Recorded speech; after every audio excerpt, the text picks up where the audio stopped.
Hey everyone, it's Tracy Martirana here from Holistic Wellness with Tracy. Welcome back to my channel. It is that time of year again. It's time to consider whether or not we want to do a spring cleanse. During a big seasonal shift, especially coming from winter into spring, we are often sort of called to make some sort of change, to do something to lighten ourselves up, whether it be our body or our mind or a little bit of both. For some people, the thought of a spring cleanse means multiple days of water fasting or juice fasting. They're doing just too much. And I don't know. That's when I think of a spring cleanse, that is not what I mean. I mean something much more gentle. Some people will also refer to it as a detox. And I have a little bit of an issue with this. I understand the concept, but our bodies, they know how to detoxify. We don't have to do anything special to make that happen. However, I do understand that it can almost be like a little gift to our bodies to allow our body to detox while we're not still pumping stuff at it. So just giving it a break from some of the things we naturally or unnaturally throw at it so that it can catch up and detoxify. I understand the concept, but I like to think of it more as a cleanse from an Ayurvedic perspective. Let's talk Ayurveda for a minute, and I will link a couple of videos above that you might want to check out.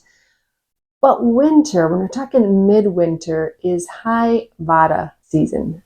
The energy of Vata is dry and it's cold. It's dark, but it's also light. Light as in not heavy, right? Like floaty, light. It's also very mobile. And Vata energy itself has the ability to sort of push us off balance because of that mobile energy. In nature, we are normally drawn to the opposite energies, especially here where the weather is colder in the winter and it's darker in the winter.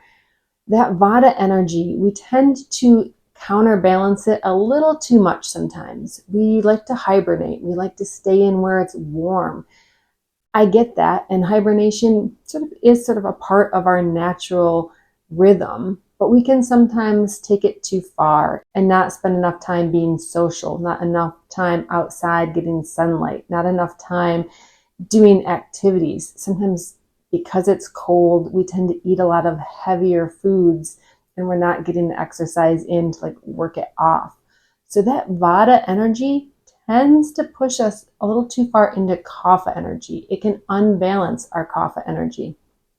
What is Kapha energy, you might say? The energy of Kapha is heavy, it's sluggish, it's dense. Think mud. That's what I tend to think of when I think of Kapha energy, especially when it's out of balance. The bad thing about that is we come through winter, that Vata energy has pushed us way into Kapha.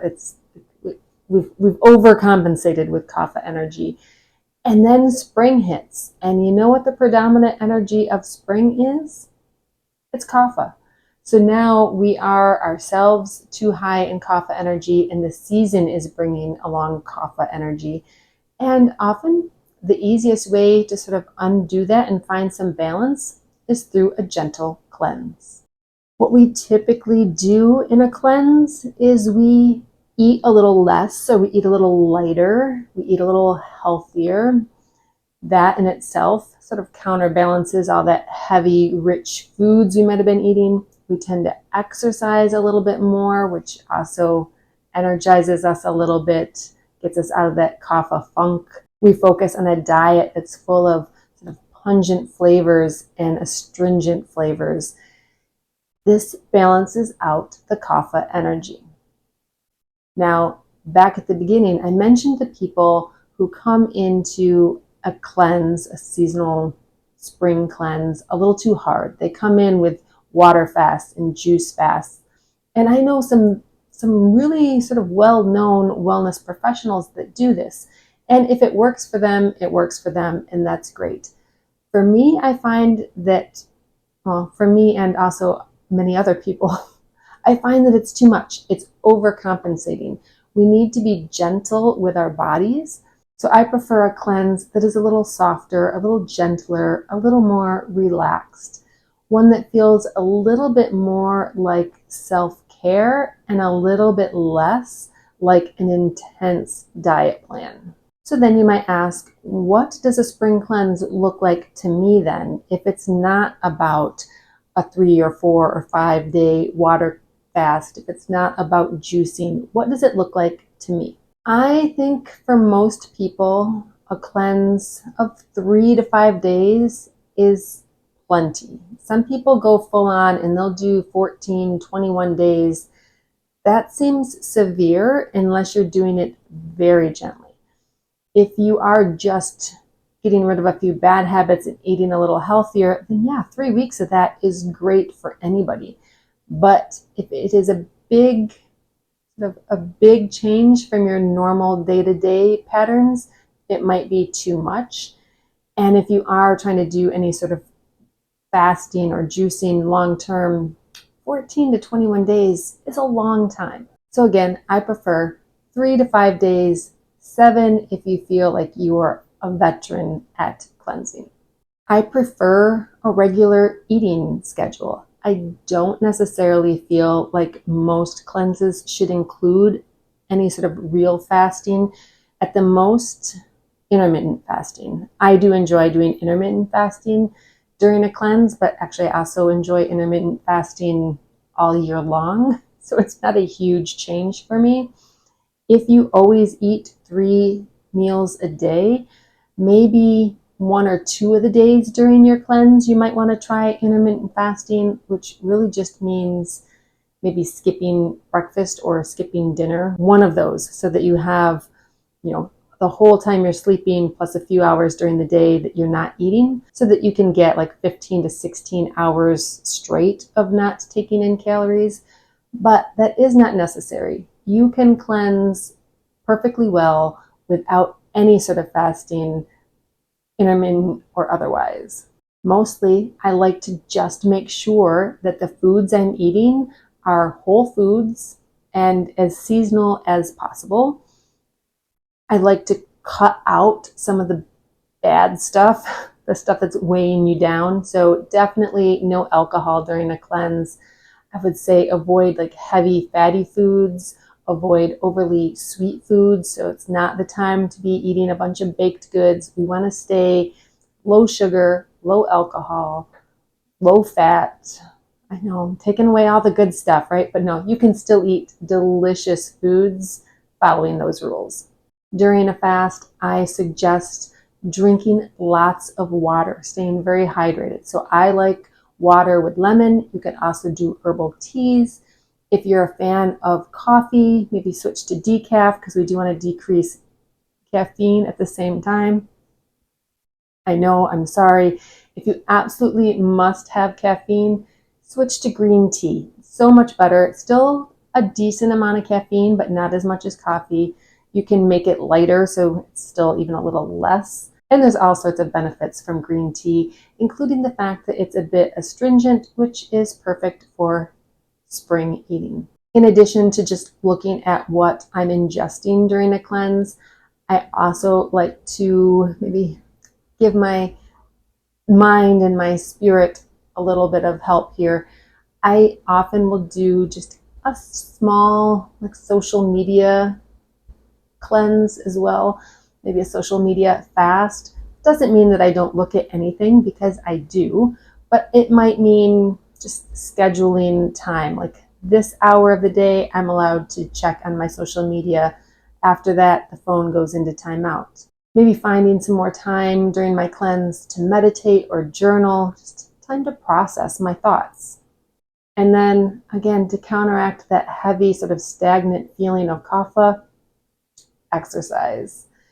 You definitely want to increase your exercise a little bit during a cleanse.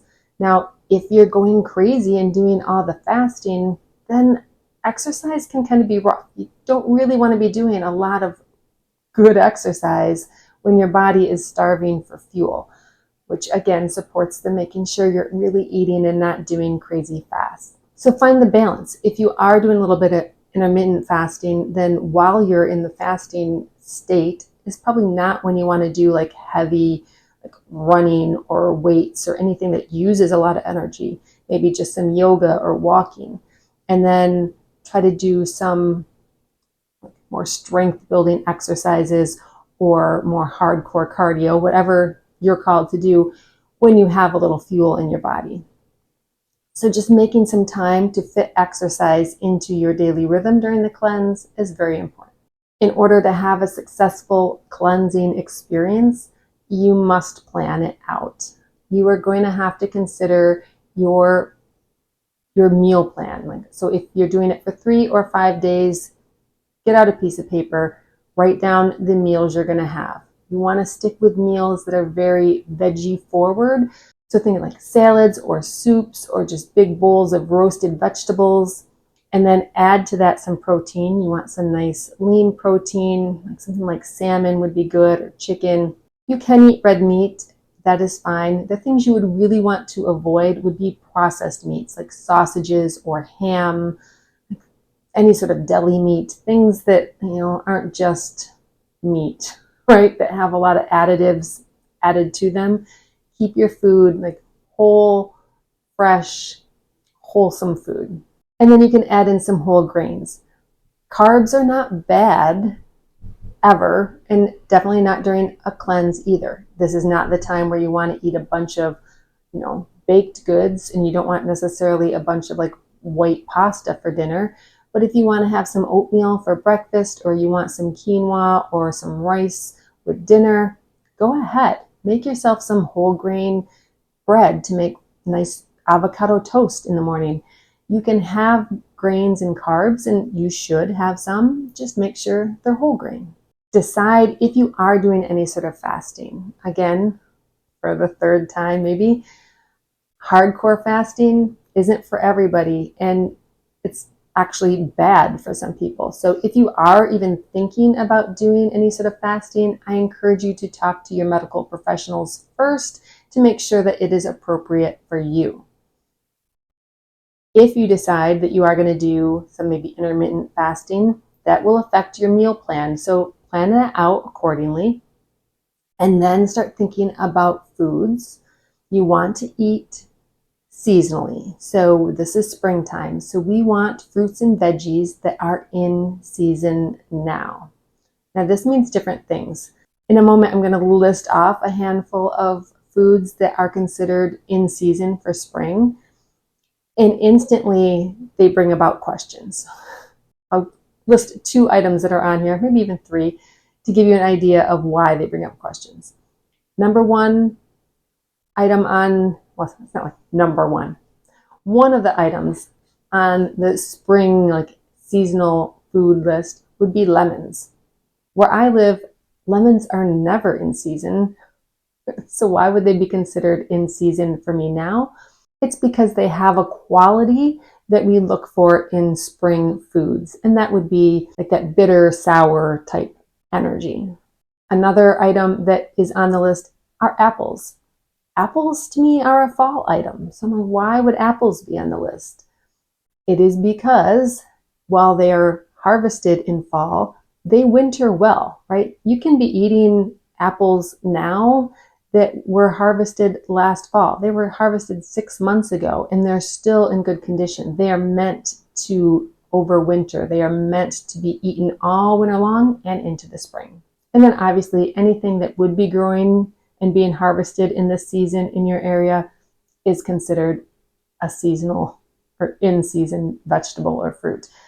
Here, it's a lot of greens, like baby greens, radishes, asparagus, peas, like the things that you are harvesting in the spring are the things we're going to focus on eating a lot of. So anything that is growing now and will be harvested now or soon, things that we harvested in the fall that overwintered well, like apples or squash or beets or cabbage, or things that just sort of exude an energy of pungent, bitter, sour, astringent, like lemons, green beans, things of that nature.